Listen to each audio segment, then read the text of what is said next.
You are now listening to the Vitalize podcast.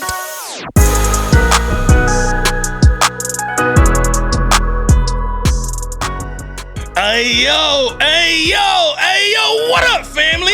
Welcome back to the Vitalize podcast. You're here with your friendly neighborhood host, Mr. Marcus Black. And if you can't tell by the sound of my voice, I am incredibly excited to be here with you today. And I'm incredibly excited to be able to talk because y'all might notice you ain't seen your boy in a couple of weeks. Those of you who watching on YouTube, shameless plug, holla at your boy. You can find me on YouTube now. The Vitalize podcast is visual for season 5. But if you can't see me and you're just listening to me, you're listening to the smooth, sultry sounds of M. Black Speaks on your radio in your ear. Feels good to be able to use my voice again, man. Y'all ain't seen me in a minute because I had to have surgery on my mouth last week, and that's not a good thing. So at the moment, I still got stitches inside my jawline. Like I can feel them as I'm talking to you. So about 3 days ago, I couldn't talk at all. And all last week, my vision was clouded because I was in so much pain, but we got it out. And that's the first thing I want to talk to y'all about. So if you're new here, listen, gather around, grab a seat. You know, they say if you build it, they will come. I don't know how I feel about that, but I do have a friend, an incredible friend. Shout out to you if you're listening to this. You know who you are, Mr. Andrew. I say your name anyway. He said, yeah, I don't know about that, but if you tell a story, they'll gather. So get your popcorn ready. Like my man T.O. said, and I'm going to tell you, let me tell you a story, as Bernie Mac once said. So pull up, and I want to tell you this story. And if you're new here, there's no such thing as a second-time guest, so welcome. I'm glad you're here. Listen, y'all can follow me on IG, shameless plug, at M Black Speaks. Give your boy a follow and send me a message. I love talking to y'all. Those of you who checked on me because you haven't seen me, those of you who come to the TikTok lives every day, like, yo, where you been? You all right? That means more than you know. I'm grateful that you guys notice when I'm not there, when I'm absent. But I wanted to let you know that, listen, we here now, we back, we're healing. If you ask me how I'm doing, not great. And I'm going to get to that in a minute. But we here, and that's most important in this moment. So I'm going to tell you about the whole not great thing. But before I get there, I had this situation inside my mouth that was causing me excruciating pain. When I say excruciating, I mean like I wanted to take my head and use it as a hammer and bang it against a brick wall. And I didn't sleep for like 5 days. Like it was a lot of tearful nights. Like I was just hoping, wishing, praying, anything for relief. And there was no relief. And that created a lot of pain for me. It was a very traumatic experience. Then on top of that, I tried to get into a doctor. I couldn't be seen into a doctor. I had to go to an ER. They could see, oh, dang, this is bad. The situation is worsened because it's infected. So they prescribed me an antibiotic. Middle of the night, no sleep, but no relief. Finally, the doctor can get me in for the surgery. They get me in on a Wednesday. When they get me in, they're like, yo, pull up. We got you. We gonna take good care of you. And just might be a little while because we're a little behind. So I'm sitting in the doctor waiting. I'm sitting in the chair. Do, do, do, do, do, do, do, do, do, do, do, do, do, right? He's like, dang, you just did the whole jingle. I did. Jingle, jangle, jongle. Is that a word? I don't know. Anyway, here we are. So 2 hours pass. I'm like, dang, I know. Like, they got to be close to me now.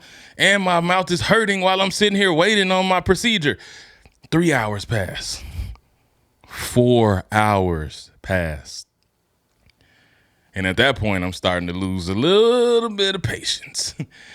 And then the doctor comes in and says, hey, I'm so sorry. But I'm not going to be able to see you today. And that was the moment that I almost lost it. Because I'm like, what you mean you can't see me today? Do you know how many things I could have done in the 4 hours that I was sitting in that chair in excruciating pain, waiting my turn, only to be told, come back in 2 more days? So that means I'm going to have 2 more nights. Already been over a week without sleep, fam. You got 2 more nights that you want me to be able to sit here and not be able to sleep and go through this excruciating pain. What is up with that? And it led me to this place of feeling miserable. But finally, I did come back a couple days later. They got in. Then the procedure was worse than they thought it would be because they wound up having to cut my mouth in places they didn't plan on cutting.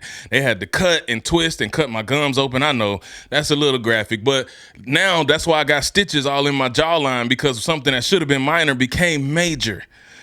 But I tell you all of that. Obviously, I'm still standing and I'm still here with you. But why do I tell you that? Because sometimes in your life, surgery is necessary. Surgery is necessary. What do I mean? You might not have to have physical surgery, but some of y'all right now is going through an unspeakable pain.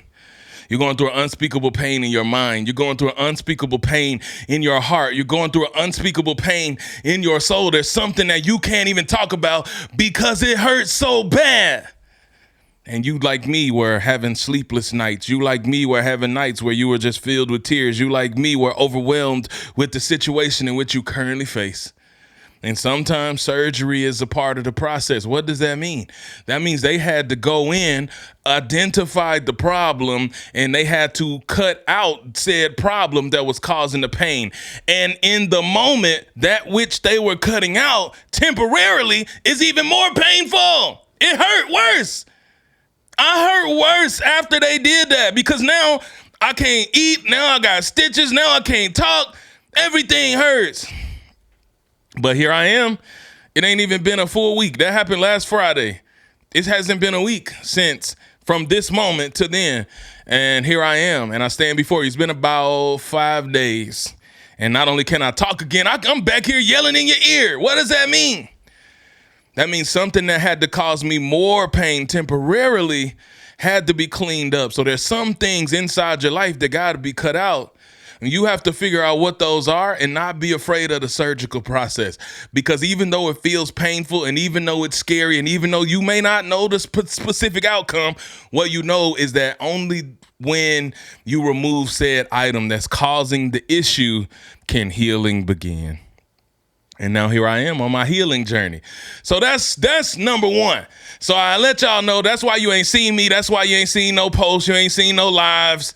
And here we are. The podcast is back. It hurts to talk to you right now, but I'm still going to give you what I got because I wholeheartedly believe how you do anything is how you do everything. So I'm giving you what I got because I can, right? So now we talked about this surgery. So some of y'all is going to go and look through your life and realize and find the source of your pain, figure out what's causing the pain, and figure out what is the process of cutting that out. My mentor, Trent Shelton, calls it addition by subtraction. Sometimes you got to add to your life by subtracting from it. What is it that you need to subtract in order to add to your life? Only you can answer that question.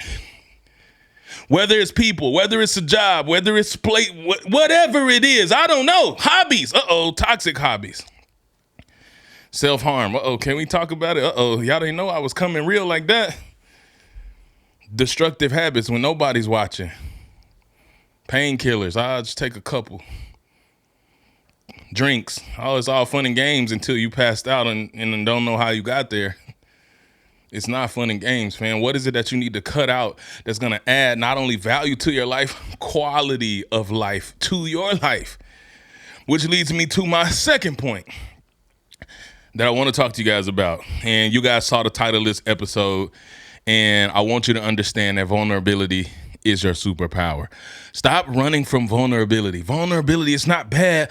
Vulnerability is your superpower. So I told y'all earlier when I was like, y'all asked me how am I feeling? Y'all didn't know I heard you, but I heard it through the grapevine that y'all was like, how you feeling though? Oh, I'm so sorry. I'm praying for you. I hope you feel better. I heard all of that. Y'all ain't know I got ESPN. You know what I'm saying? We got it like that. But I want you to know, I appreciate your thoughts and your cares and your prayers. But when I said I'm not okay, I also have decided that, listen, I am embarking upon this health and fitness journey. Here we are again. Some of y'all clapping right now. It's like, woo, snap. Yeah, y'all know. Y'all done heard me talk about it. Y'all have heard me talk about it extensively. Y'all have heard me talk about it vulnerably. But I'm gonna have another vulnerable moment here with you as we get ready to land the plane. I decided that I'm going to lose 37 pounds by my 37th birthday. That's September 15th. So if y'all want to holler at your boy, if y'all want to send a blessing, listen, $MBlackSpeaks, Cash App. I am totally kidding, but I just see the cool kids do it on the internet, so I threw it out there. But not for real. I do want to lose 37 pounds. That part I'm not kidding about. 37 pounds by age 37. And that is my goal. And I started 2 days ago. And I said, all right, I'm about to get it. Now, I have either had my eating in order and no working out, or I've had my workouts in order and no eating, but I've never done both simultaneously since I had my last injuries. Those of you who don't know, go back and listen to the podcast and hear the stories about my body being mangled, me getting in a near-death experience, car accident, me rehabbing, getting in another car accident, me rehabbing, tearing muscles, ligaments, everything that could go wrong. Murphy's Law happened in your boy's life. So I feel like in my business, I'm winning. This podcast is winning. Like everything, my purpose is winning. It's up. My speaking is going crazy. My family is winning. My wife's music going bananas. Kids, everything is up except for my health is down. It's not up.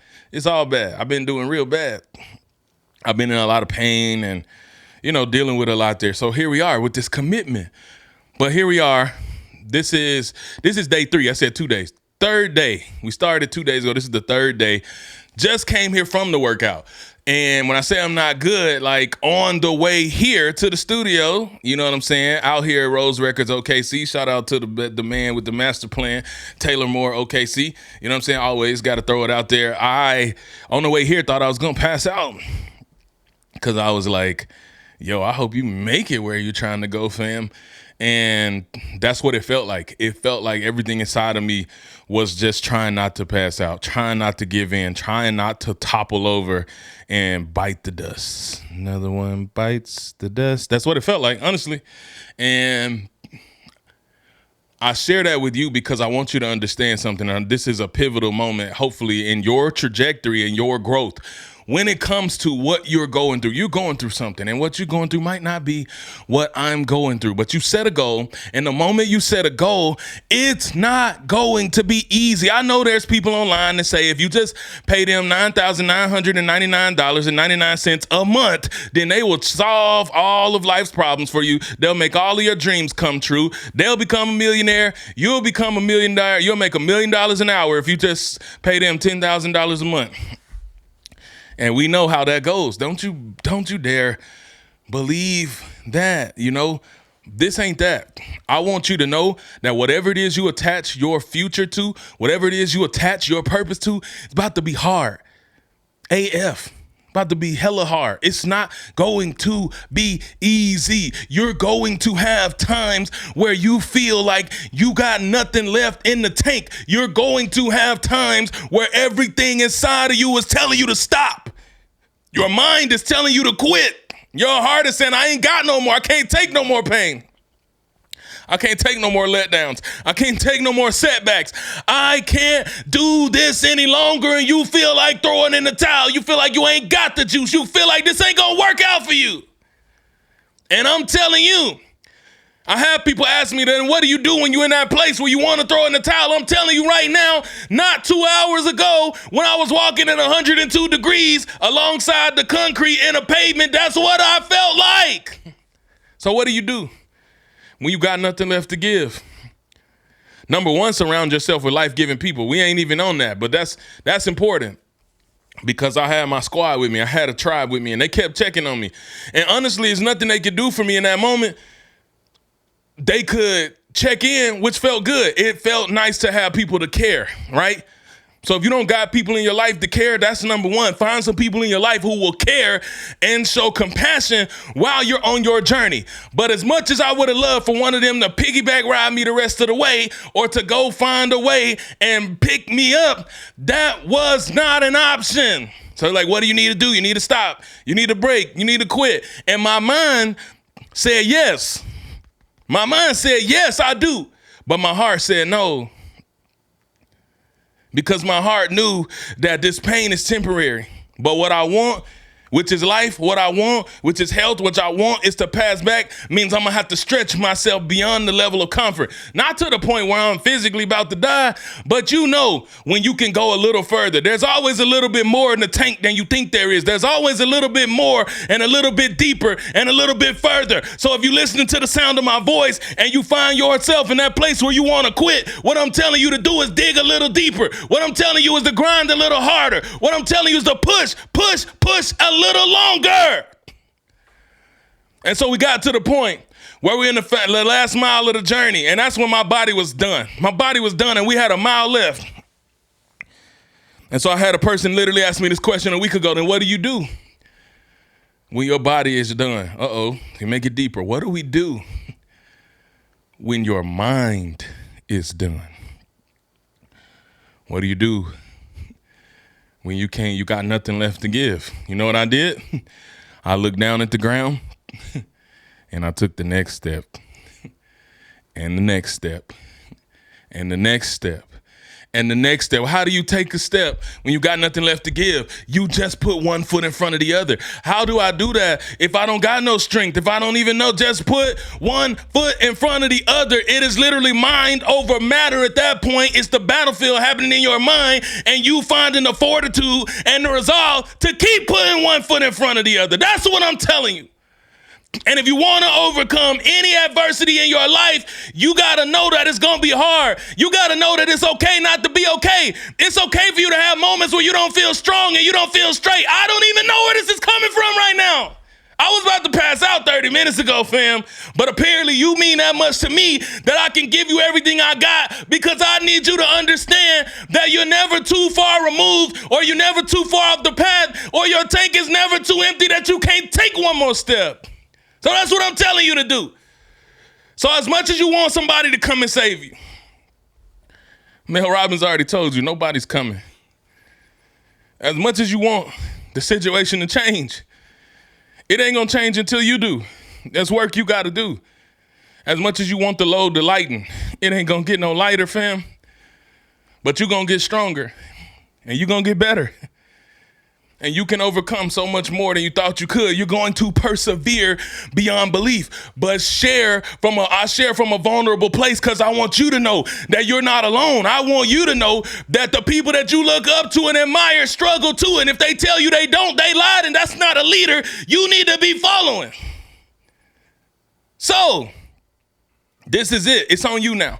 The ball is in your court.